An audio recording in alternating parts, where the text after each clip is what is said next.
Good afternoon, and thank you all for joining our webinar today.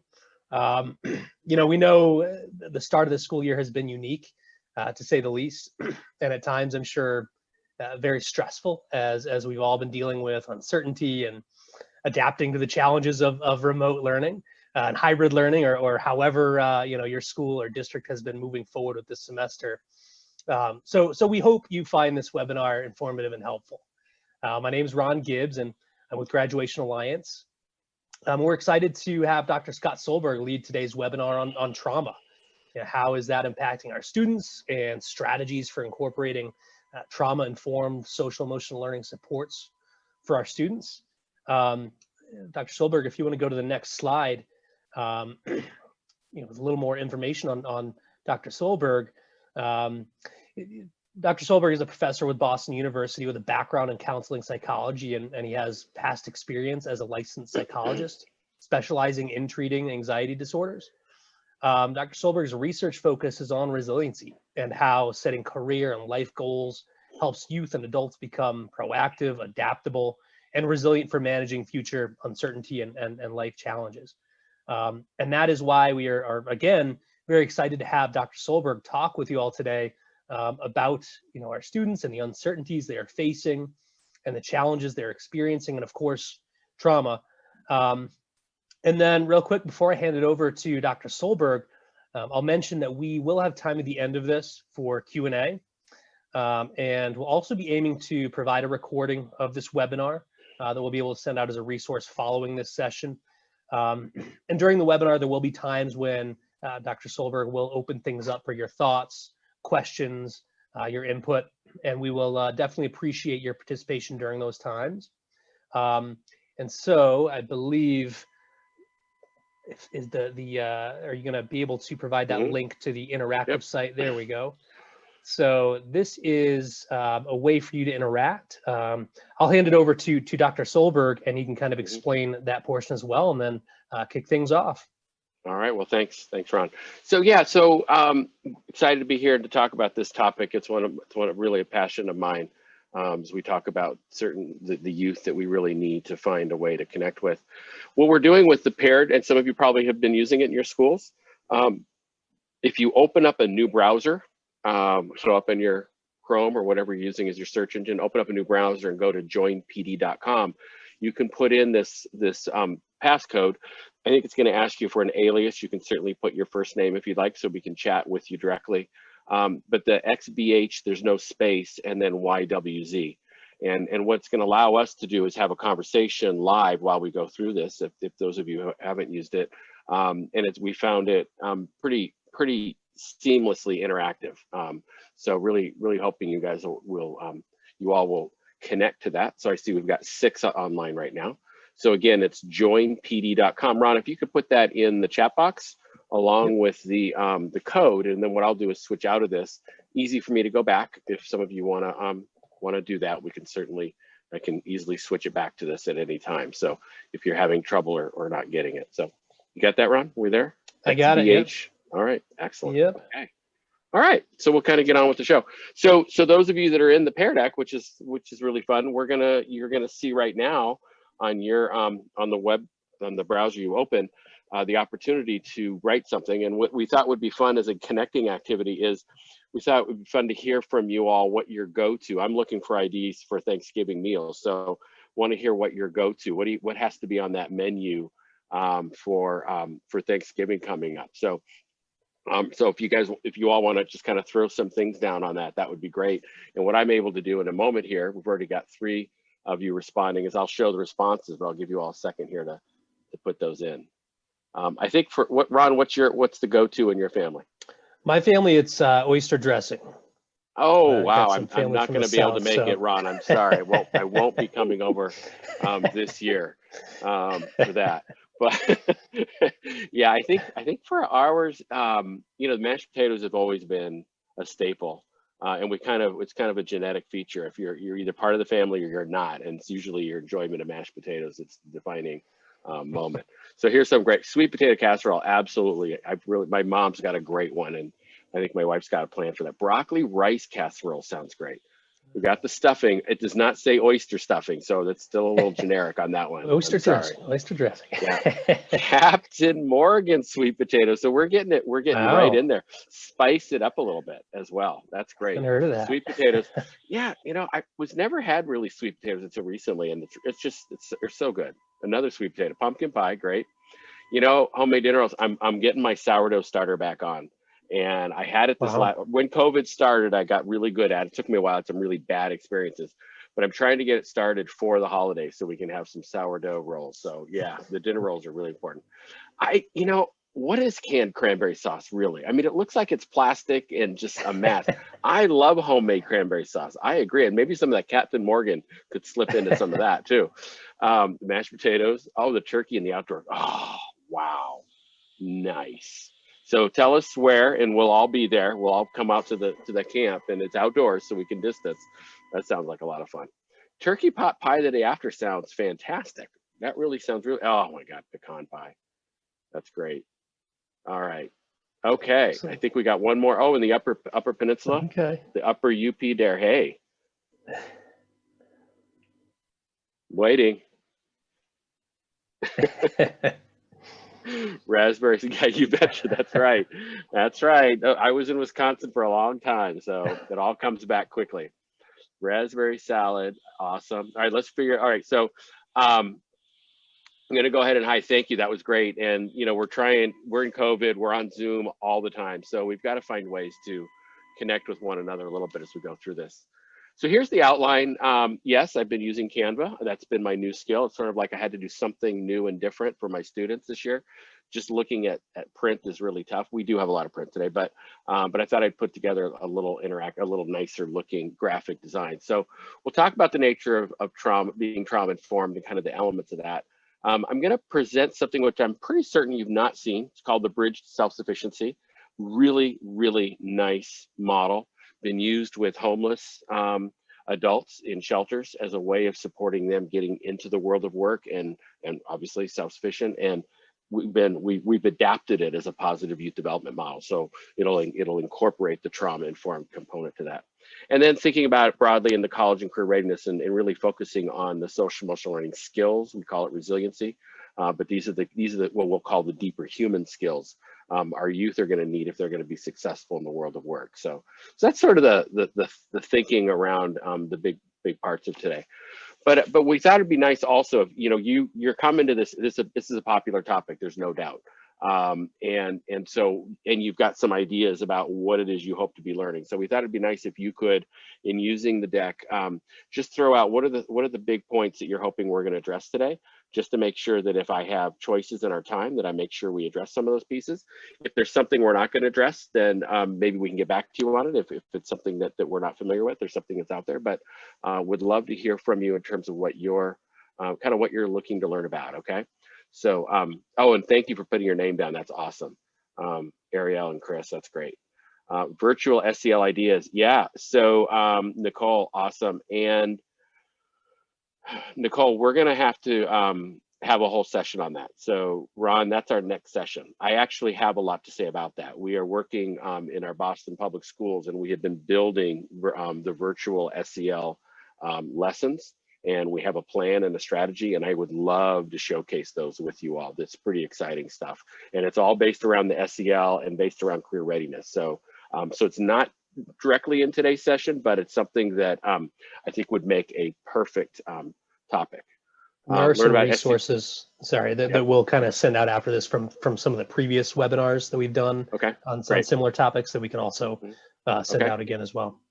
Okay, so SEL supports.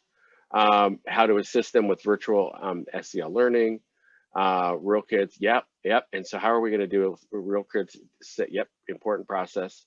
Interactive and virtual. Okay, so we got a lot of interactive virtual. I may reach over and grab a couple slides to show you some ideas on some of this stuff. So that's great. So let's get through this piece then, and then I want students to be excited about this. They really are, Monique. We just did an SEL survey in our district. This was something I presented on our last session, and I got my grade back when my daughter texted me one morning to say, I've got this SEL survey. Is this something you did? And yes, it was. And she came back and I said, so how'd it go? And she said, it felt more meaningful than a lot of the other surveys. And so there's some embedded meaningfulness when it's personalized and about us that our students like. So they do get excited about the topics. Oh, you did it with 600 students. Wow, that's outstanding. And I'm just waiting to see more than half of our students. I know now I'm on the edge here to see what you found. So Ron will send out the past links that we did, and it has a survey link to some sample items that we did. Wow, that's fantastic, getting the survey out. That's really great.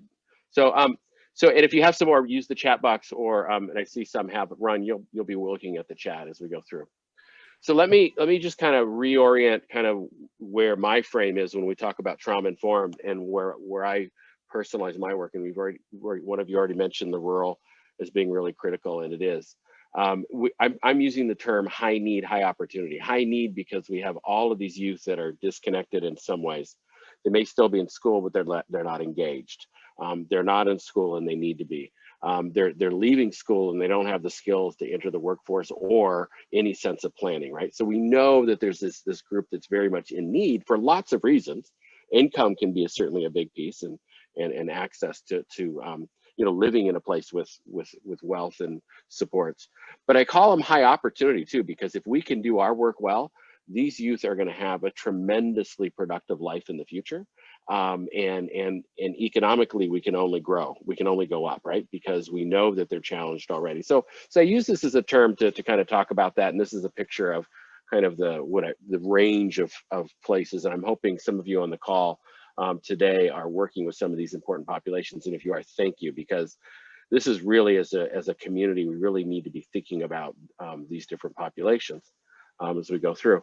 So let me hit on then a kind of a perspective on the trauma, and you may have some of this in your wheelhouse, and we'll have some chats as we go through.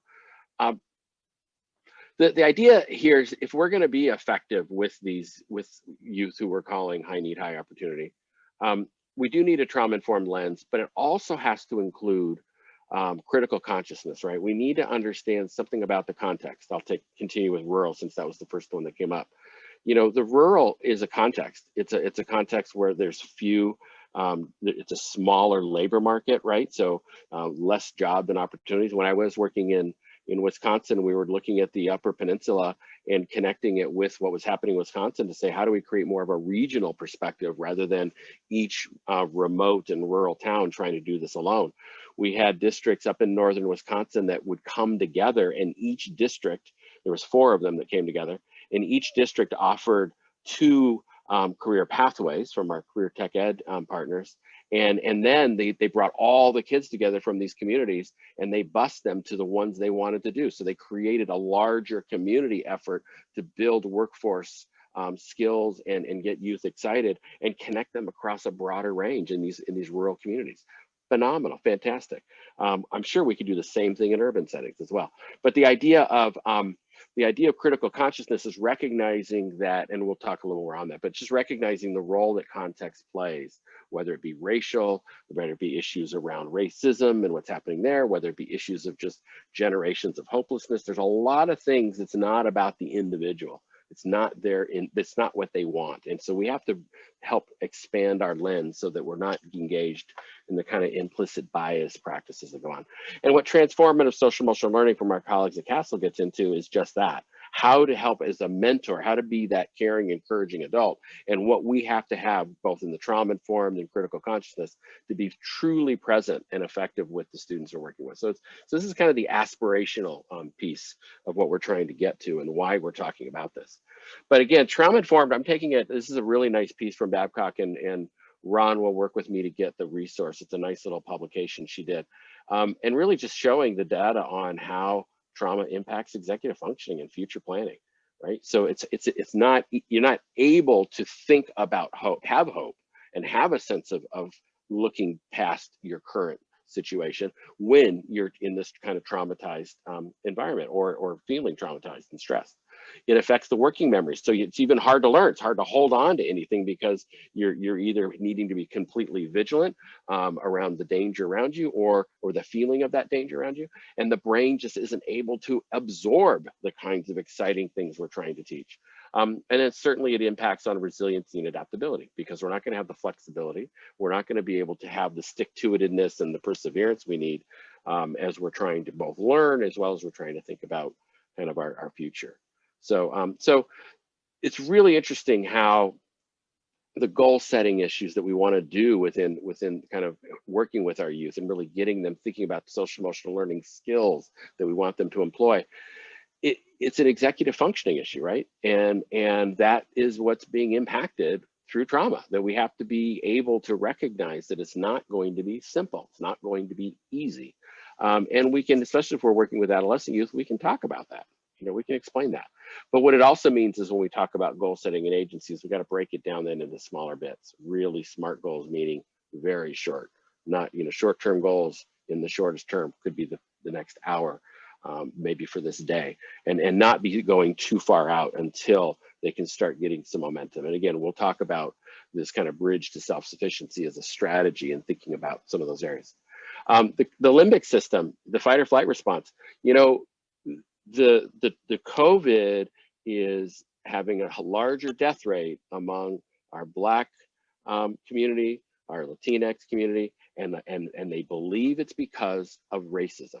Because when you're living in an environment in our inner cities that has this kind of racism and sense of danger, the limbic system is constantly in motion. And what they're finding with COVID is as the body's trying to react to this threat and trying to figure out what kind of hormones or other things need to be happening, it's throwing everything at it. It's exploding every possible defense that it can use. And as a result, it's getting blasted out and COVID just takes over and just ravages.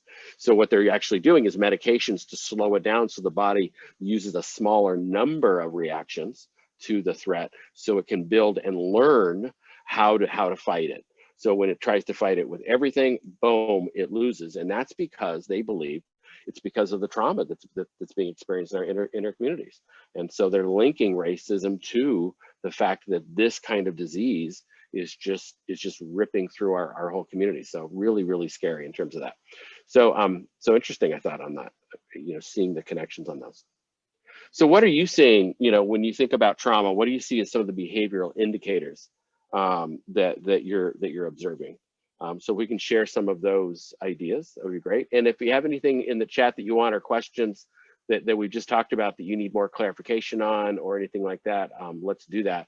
I'm gonna kind of, like, given that a lot of you are interested in these remote activities, I'm definitely going to give us about 10 minutes at least to look at those, look at some sample ones and talk about the design that we've been using and how to do that. You're looking at one of the design strategies, by the way, which is this pair deck, because the pair deck will let you have the students do this all by themselves. So they can do it in an asynchronous format, or you can have a group like we're doing here and have conversations with them. So this strategy we're using today should be one thing to be considering as you're starting to do the design. Okay, let me see what we have. We got a few responses here. So withdrawing, yeah, I mean, I think that's a big piece, right? That emotional withdrawal doesn't have to just be physical. Certainly not showing up to school is an indicator, but yes, refusal to participate. Yep, that lack of flexibility, the ability to be present in the room and to get excited about the exciting things that are happening, right? That becomes an issue. Yep, focus and absenteeism. Yep, unmotivated withdrawal. So you're seeing the pieces, you know, the productivity in the classroom, withdrawal from friends, especially when the withdrawal is all of a sudden, right? Then we know something may have happened in the recent past.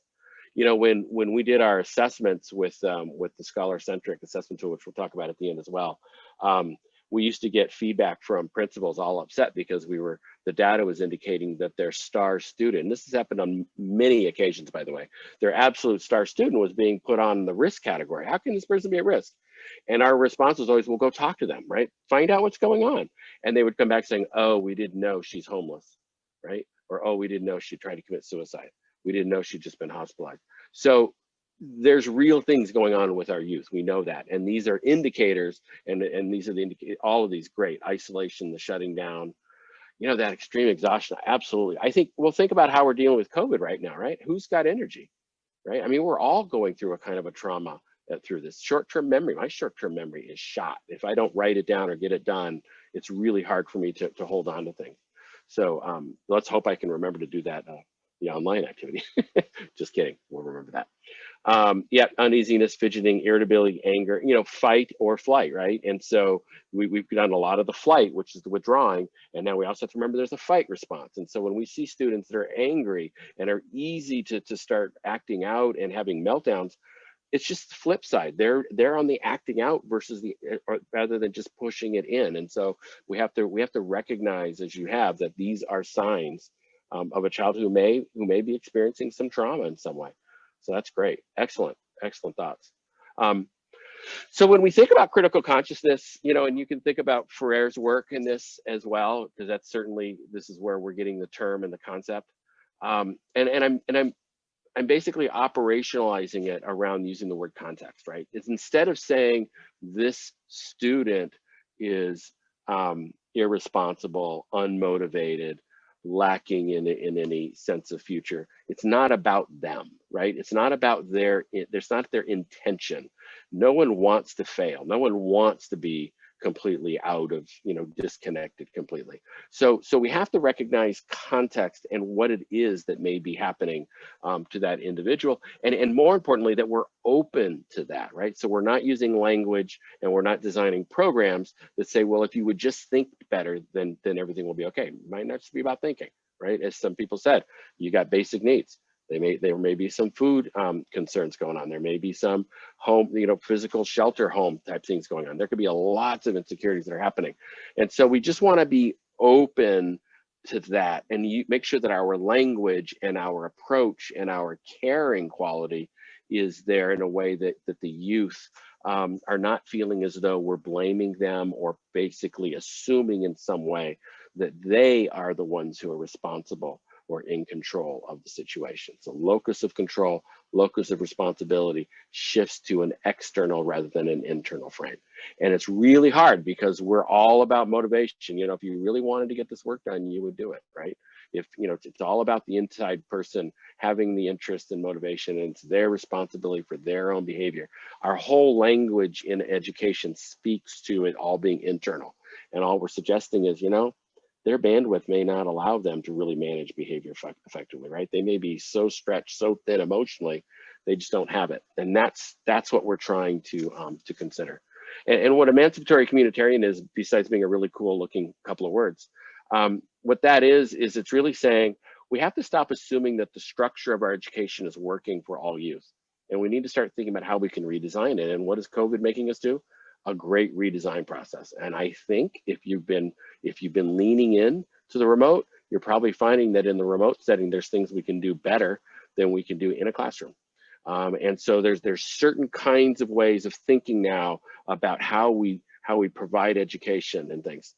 Last night, working with my junior in high school daughter, the one that was grading me on the assessment tool, she was like, you know, there's things I want to learn, but they're not going to be teaching this class. And I said, well, you know, have you looked at MOOCs, right? Massively opened online courses. And she said, I don't know what that means, and I've never heard of it. But once she started looking into it, she said, ooh, look at this class. Ooh, look, she's a natural learner. She's motivated. She doesn't need to have everything done in an open classroom. She can also add to that learning by doing it on her own, by getting herself into some of these other settings where they can learn faster. They can learn more personalized and more deeply about the things they're interested in. And what comes out of that? Confidence, right? Comes out of that proactive. It's the resiliency components that really emerge when we start to think about shaping how we are connecting with our students around the needs and the opportunities that are in front of us. I've not given that speech before. That was a good one. It sounded good in my head. I hope it came out okay. Okay, so transformative social emotional learning from CASEL's perspective, really exciting work.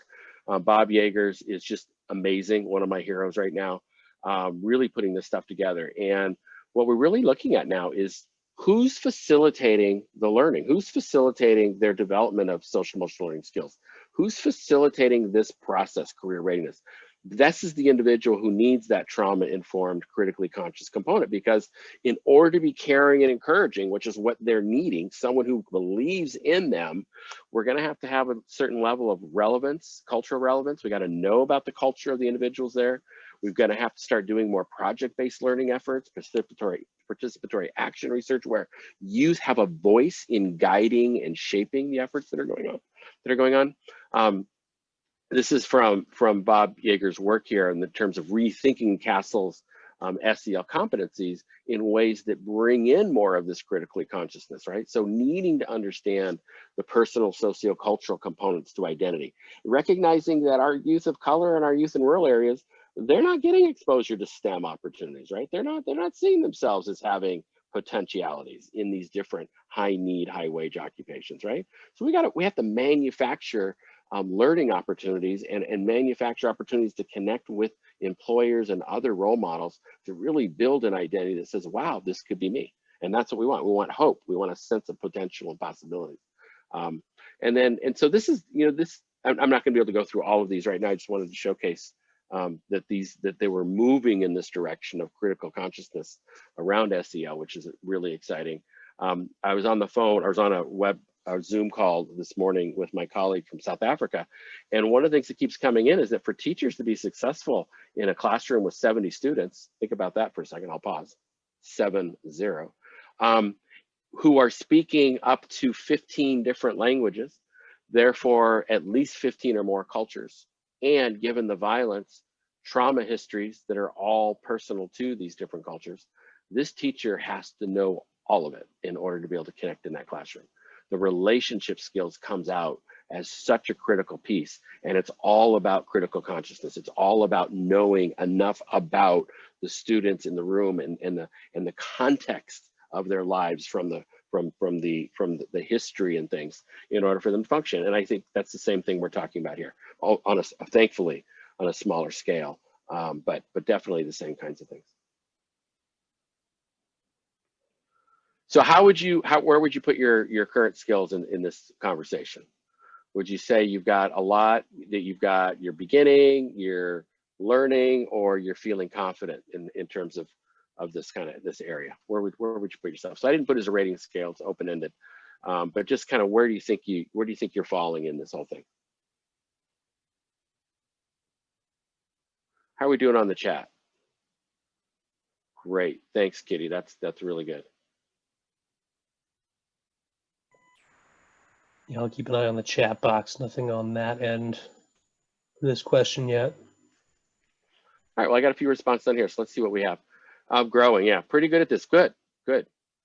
So maybe I'm hoping that a couple of things we're talking about, the frames. If you're feeling good at this, of course, we need to make sure all of our educators in our community are getting it, right? And so hopefully what you're getting from this conversation is just some ideas about how we can get it out to them, because we have to start taking responsibility for helping us all, get our arms wrapped around the nature of racism, get our arms wrapped around the nature of hopelessness and what that's about and where that comes from. Great, yeah, and just reminding ourselves that it's something we got to keep at the front and center. Great, excellent learning. All right, good, continuous growth. Thank you. That's perfect. Yeah, so that's the idea. I want to make sure we're kind of in the thing. Well, I know what your questions are, so I'm not even going to ask this because we're going to keep going so we can get to the interactive SEL slides. So let's talk about this really cool bridge to self-sufficiency. Now I'm showing you the Golden Gate Bridge in part because in addition to Wisconsin, I grew up in California, so in the Bay Area, so I do like that bridge. But this next bridge coming up that I'm going to show you is pretty awesome. It comes from the group's now called EMPath. Babcock, the same woman who was talking about the trauma informed, this is her she gave birth to this concept. It's phenomenal, I think. And what it's basically saying is, if we think of self-sufficiency as resiliency, right? We've got to have basic stability, right? Basics, and she was dealing with homelessness, so family stability came up like that. We'll reframe it a little bit. Got to look at health and wellness, right? Got to look at well-being. What's our training? So workforce development, education are all connected. Financial literacy, which is really important too. When we talk about trauma, we talk about stress, we talk about social emotional learning. One of the elements is we've got to make good decisions also that are informed by financial literacy. So as we think about post-secondary planning, things like that, but it's really important that to be thinking about that, especially today in today's COVID environment as well. And also employability. You know, what are the actual your career management? What are your plans? What are your pathways and such? So you know, some of the critical elements in this model is everything we've been talking about, right? So we need to have there needs to be a sense of a critical. What are the competencies they need to do well in school? Right? What are those social emotional learning skills they need? And when we think about social emotional learning, remember, it really helps build functioning classrooms. Social emotional learning is the foundation for positive mental health. And as they're moving into middle and high school, it also becomes the foundation for future workforce readiness, because what do employers want?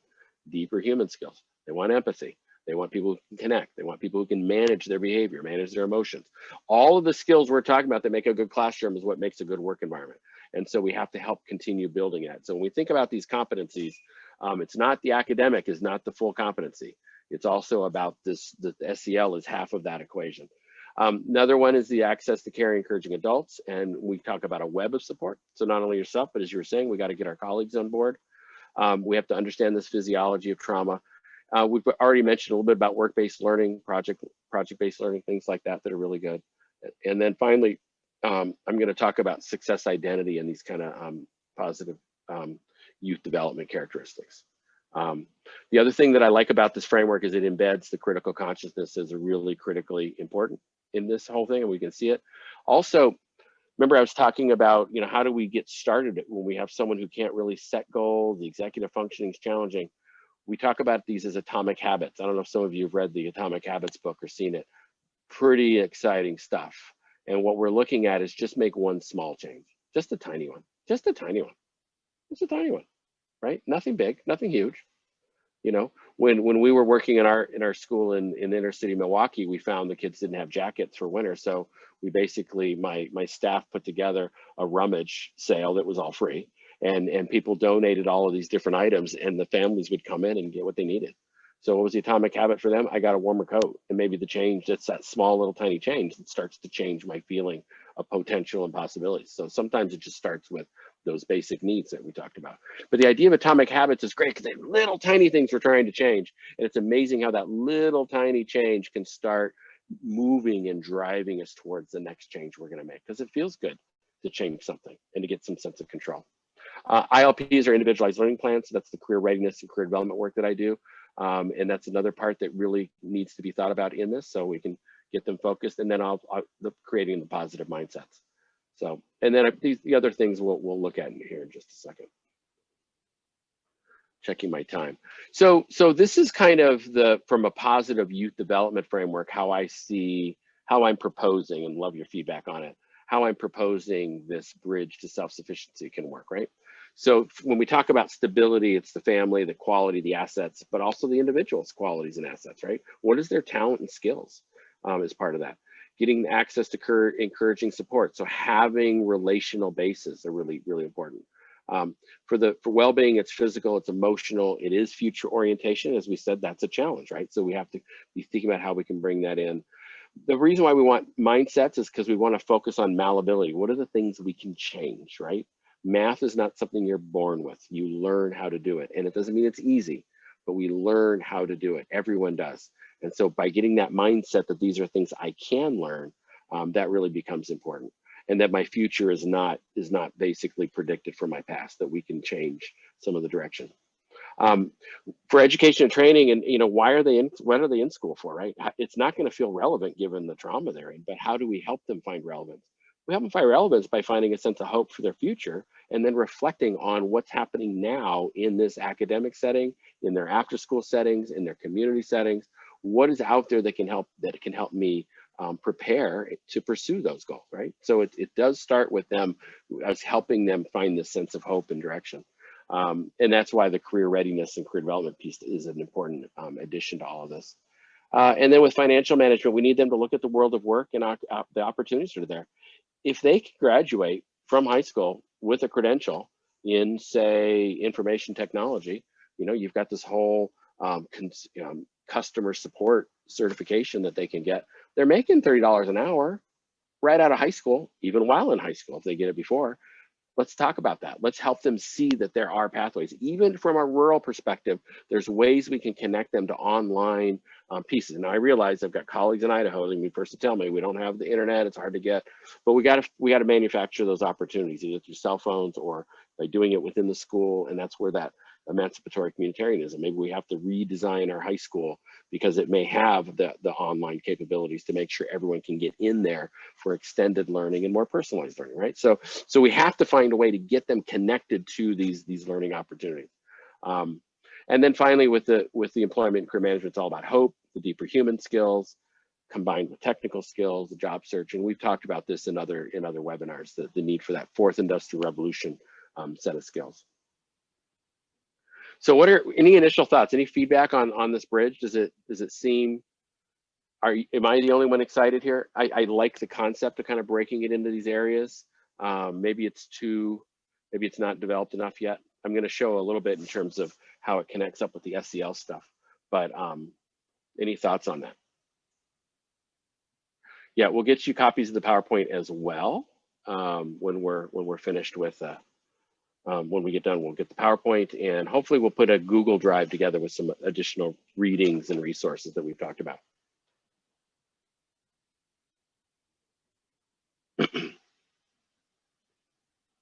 Yeah, you know, you said progression in there, really good point, but I think the other thing we want to think about is we can start anywhere, right? We don't have to, you don't need to start with family stability, right? You just don't, because I don't believe in Maslow's hierarchy as a progression that you can't think and have a future if you're homeless. I had a homeless youth who put together a full turkey Thanksgiving dinner for the whole community, and he was couch surfing. So it's not that I have to meet this need before I can do great things. We have to see where's this person ready for, and where they were ready for is I want to do a community-wide activity, which we helped him pull off, by the way. It was phenomenal. So we want to target it, right? And we want the youth to have some control, right? Where do they want to start? What do they want to be looking at doing? And so what this does is it tells us there's a whole range of intervention potentials, and somewhere in there it's going to connect to that youth, right? Somewhere we're going to find a way. I think you're right, though. It does help staff see the whole picture, and that's what I like about it as well. It just gives a sense of, oh, here's some things we can try out. Here's some avenues we can lead into. Great, thank you. This is really good. Oh, I got one more comment. Do one more response and then we'll move on. Do you want to come off? Do you want to come off mute and tell us what you have?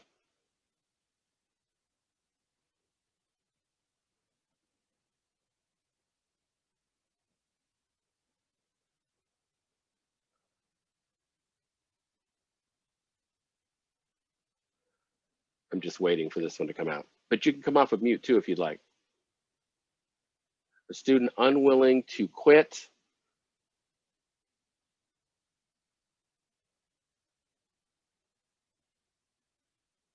Mm-hmm.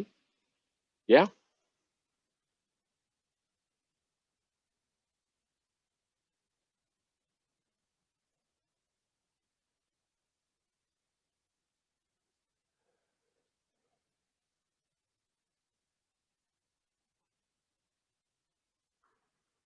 Mm-hmm. Okay. So I'm gonna go to the next slide, but I can respond to that while we're moving through there. So yeah, I would say I would suggest that this is more about us as adults feeling helpless than trying to reach a child, right? So they're not doing what we're offering, so therefore we get frustrated with them, and we've done everything we can. What more can we do? So I would suggest, honestly, and I've done this in the past too, let's get a new team in, right? Let's have a fresh perspective, get some new energy in who may be able to come in with new ideas and a fresh perspective.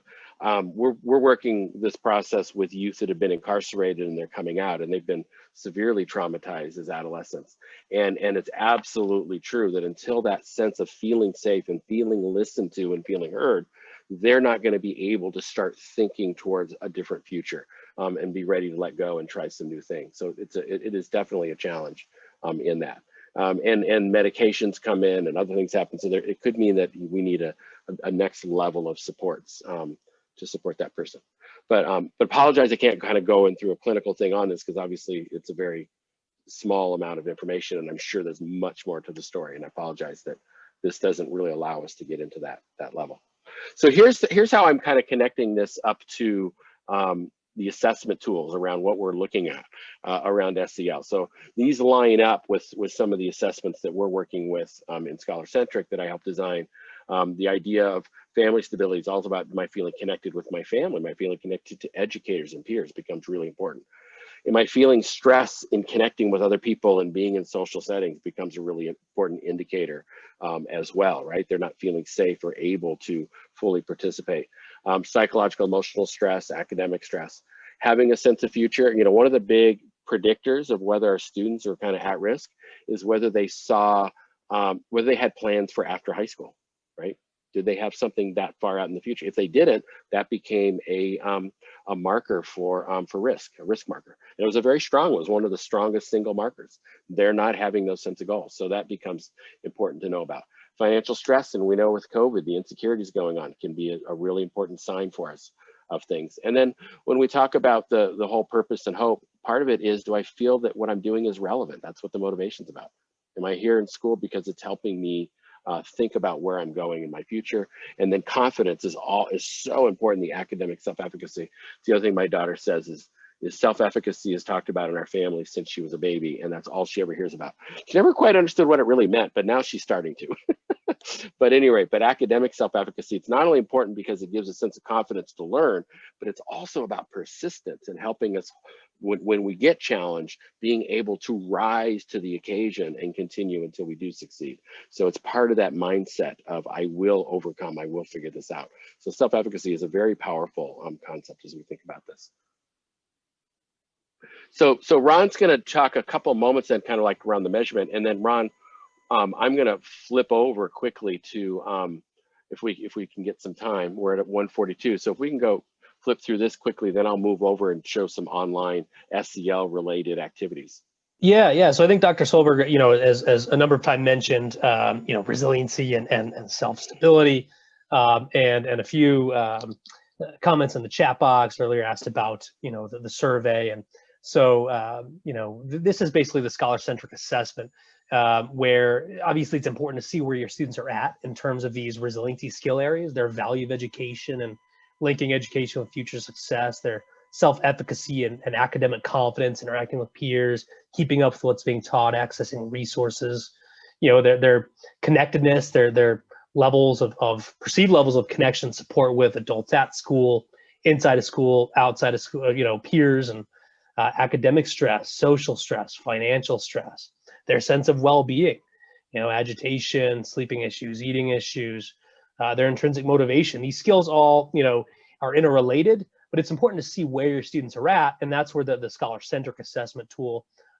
allows you to see that. Scott, if you want to go to the next slide, give you a sense of kind of what this assessment tool basically shows. It shows the resiliency data for your students, whether it's school, grade level, cohort, in terms of trends, right? So what are some kind of bigger resiliency skill areas of need with your group, right? Or areas of strength, as well as individual students. So you can look at, you know, what are the root causes of our students' attendance, behavior, and grade issues, right? Engagement, and helps you kind of look at developing and tweaking kind of tier 1 SEL interventions, as well as individualized support. I think the next slide does a good job of kind of showing what that looks like. You know, when you're looking at your student data, what are their skills? What does their profile look like in terms of those 6 skill areas? And then, you know, separately, the assessment also looks at which students have profiles similar to students that in longitudinal research went on to face academic failure at a higher percentage likelihood of dropping out or disengaging, right? So this assessment also uses predictive data to look at students that have those profiles. So you can use this data, again, on those different tiered levels.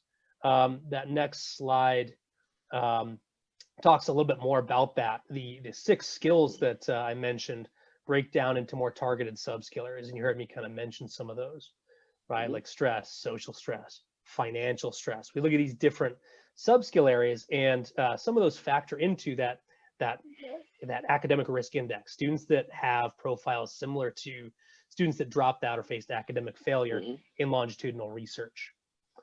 In addition to that, there's also a college and career ready version that is specific to programs that have some of those CCR programs in place to measure SEL, but also college and career readiness for helping with, individualizing SEL interventions and CCR interventions.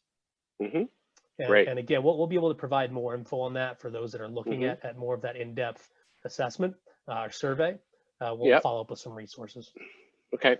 Yeah. So we're going to flip the script because we had a pretty good consensus of interest in some remote learning kinds of opportunities. So I'm going to show you something you have access to. It's a free access. It's not from Scholar-Centric. It's actually from a company called, or a philanthropic organization called EdVestors.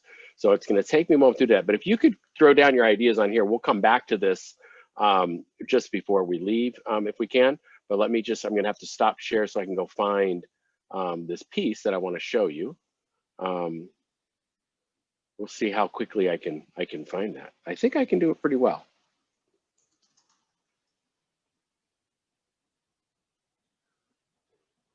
I don't know about you, but I have so many different Google folders these days. It's just, you get lost in them. Let's see.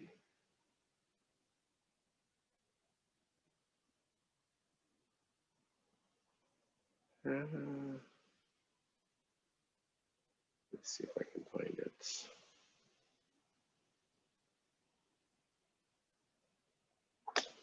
Oh boy.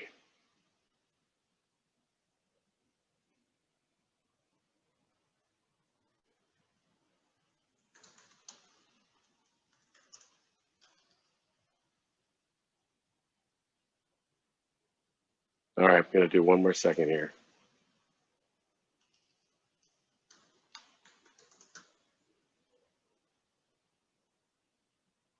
See there? No. Okay. Well, I'll find another run here. So I will have to do the link to the actual drive itself will have to come separately, unfortunately. There we go. But I'm going to go ahead and show you one anyway, what you'll be looking at. So I'm going to hit my,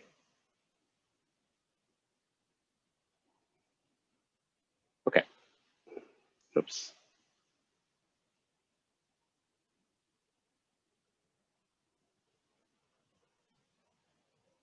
Let's do. Apologies. So it's an audible and I'm not doing well with it. Oh, here we go. Okay, sharing screen. So there's actually, this is actually part of a 3-lesson piece. And what we did, given COVID, we had to switch very quickly to a, to a remote environment. And so we were working to support the schools in being able to do this. So this is, this Who Am I activity is being drawn from Making My Future Work. It's a colleague of mine. He designed over 400 lessons that connect the social emotional learning and the workforce development, and they're phenomenal. And what we've done is taken it and then kind of added and massaged it in a way to make it more contemporary and specific.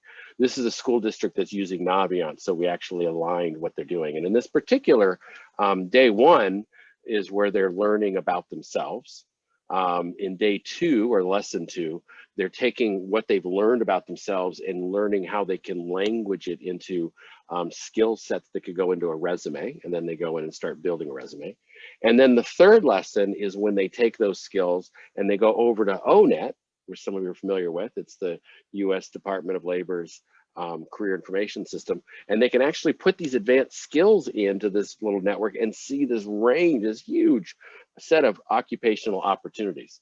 So one of the areas of showing hope then is being able to show them that the talent that's emerging right now is really helping them provide opportunities that they can continue to think about and pursue. The difference here is we're not using interest assessments because that doesn't really talk about, especially from a trauma-informed perspective. One of the writers that I've been quoting, he indicates that unless youth have had the full cafeteria of learning opportunities, right? In the cafeteria, there's all these opportunities of what you want to eat.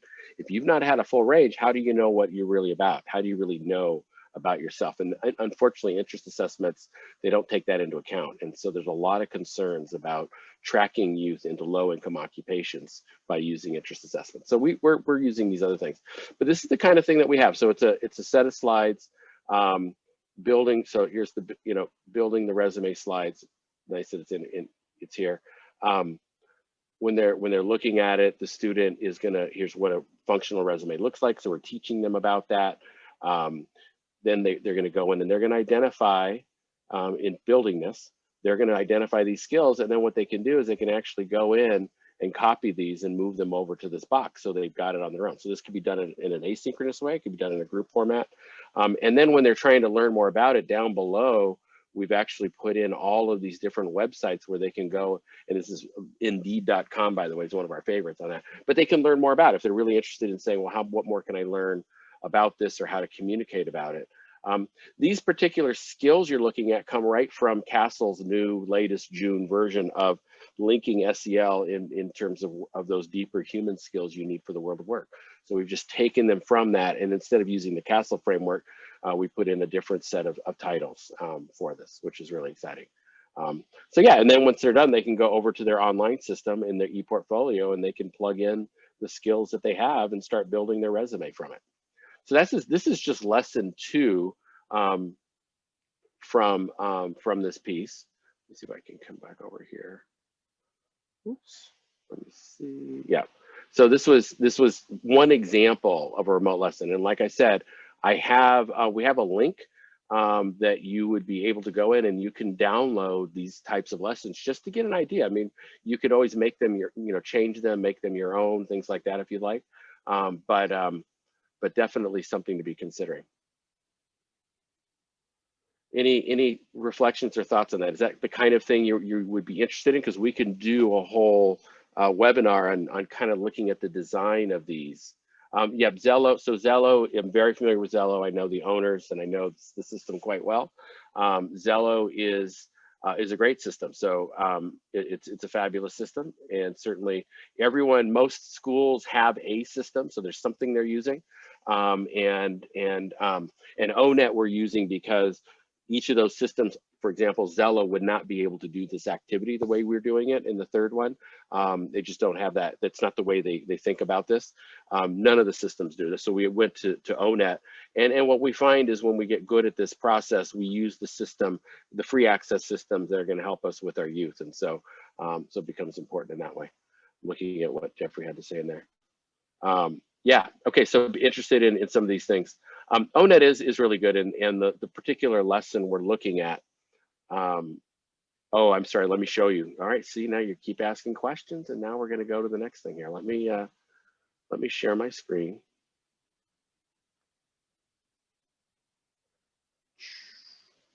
Okay, I'm gonna go to ONET, and it's, for those of you, you'll see it how it's spelled here. It's ONET Online. So you can see it up here, ONET Online, and it pops right up.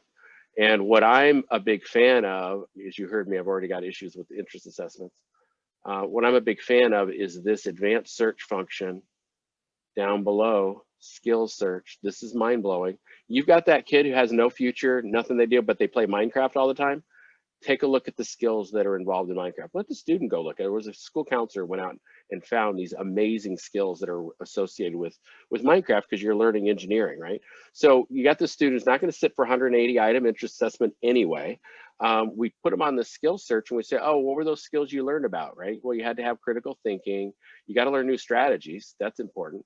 Got to be monitoring or else you're going to be dead, right? The survival version, not an easy one to work with. There's going to be some reading comprehension. There is science involved in Minecraft, by the way, because you're learning all about science, how things work, complex problem solving. I'm going to stop there. I'm not even going to continue going on. Those are some of the skills for Minecraft. That took me how long? We got a clock on here. Took me a couple seconds. When I hit go, oh my gosh, look at the range of career opportunities. First of all, there's 638 opportunities out there for them. Well, of course, they're not going to do all of these. And of course, they're not, there's more to it. But think about that you've got a student sitting in middle school, right? Sitting in high school who says there's nothing in my future for me. I took a look at their Minecraft that they're playing and said, really? Because those skills you're learning right there, look where you can go with those if you want it. And then what we're getting them to do, of course, is to explore. And this is where, here's your computer information research scientist. This is where the other systems become more effective.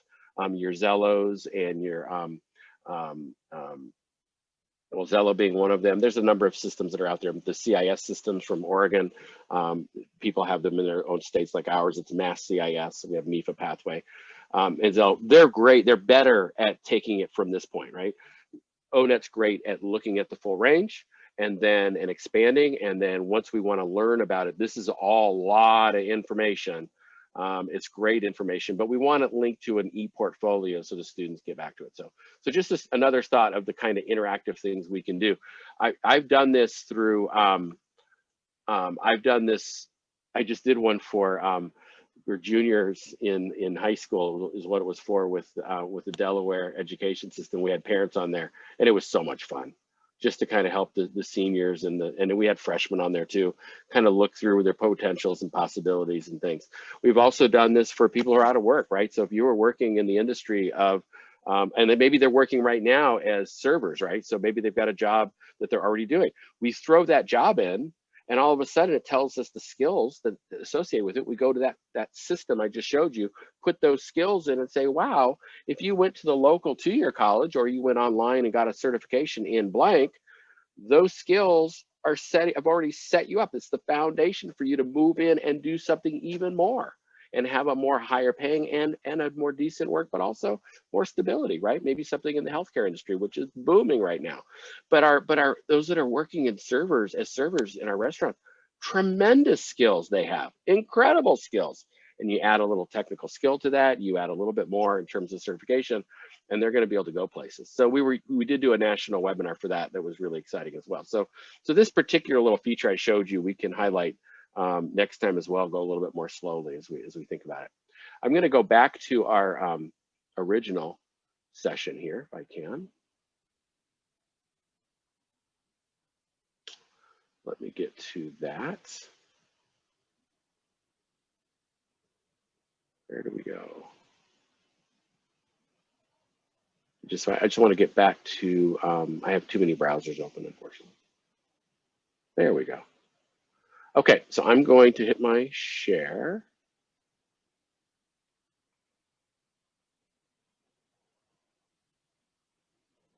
Okay, so let's see if we have some responses here. If anyone wants to put down kind of what you learned out of today, what you got out of the session, that would be great. And we'll just kind of put this up while we, respond. So the assessment name that we just talked about, it was the skills search in ONET. And actually it was more of an advanced skills search. So apologize that went so fast. I do have some webinars recorded on that same thing. Appreciating, I always appreciate, good. I like that. We'll just stop right there, right? It's good. One time when I had my very first practicum setting, they gave me a badge that said volunteer. And I thought, that's not bad. I'll just use that as my identity. I'm a volunteer. Oh, good. New websites and resources. Excellent. Excellent. That's great. And I think, like I said, I think we need to be really creative in some of the things we're doing around these online kinds of things that we just talked about. So I would like, Ron, for us to consider the next one to be focused on that. I think it would be we can go through more slowly, talk about some of the things we can do in an interactive space, like the ONET, like the Advestors types of things that they're doing and putting together. Yeah, getting teacher buy-in is really a good topic, and it's sort of, it's one of the things we struggle with always. And when we think about this is we get really excited about an idea. How do I get everyone else in?